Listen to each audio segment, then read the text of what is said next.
పూరా లోకల్.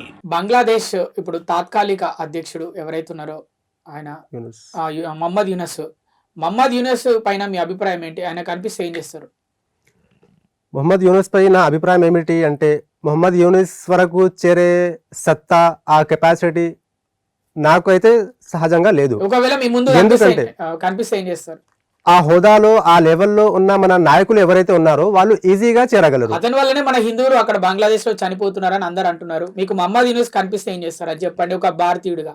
మొహమ్మద్ యూనస్ కనిపిస్తే నేనేం చేస్తాను అంటే, నేను స్వయంగా అతనికి దండించకుండా మన భారతీయ నాయకులు ఎవరైతే ఉన్నారో, లేదంటే లా అండ్ ఆర్డర్ కి మనము అప్పగించాలి. ఎవరికి కనిపించినా కానీ, నాకే అని నేను చెప్పట్లేదు, మీకు కనిపించినా కానీ, మిగతా ఎవరికి కనిపించినా, ఎవరికి దొరికినా కానీ, మన భారతదేశ ఏవైతే నాయకులు ఉన్నారో వాళ్ళకు, లేదా లా అండ్ ఆర్డర్ మన పోలీస్ ఫోర్స్ కి వాళ్ళకు అప్పగించాలి. వాళ్ళు మాత్రమే శిక్షించే ఒక శక్తి వాళ్ళకు ఉంది. అక్కడేమో మన ప్రధాని ఫోటోతో ఉన్న ఫ్లెక్సీకి ఏమో చెప్పుల దండలు వేస్తారు, చెప్పులతోటి కొడతారు, కాల్ చేస్తారు ఆ ఫ్లెక్సీలని అక్కడి ప్రజలు, మన ప్రధాని ఫోటోని.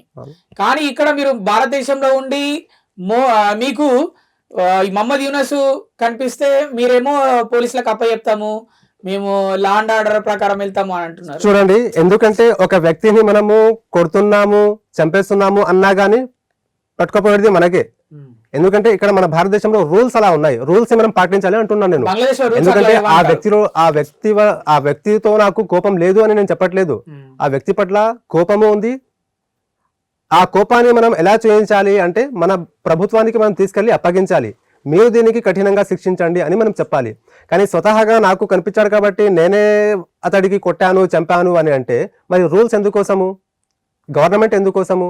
ప్రతి ఒక్కరికి కూడా ఆ యొక్క అవకాశం ఉండదు. రూల్స్ మనం చేతులు మన గుప్పట్లో పెట్టుకోకూడదు. మనము రూల్స్ ఏవైతే ఉన్నాయో దానికి మనం పాటించాలి అని అంటున్నాను నేను.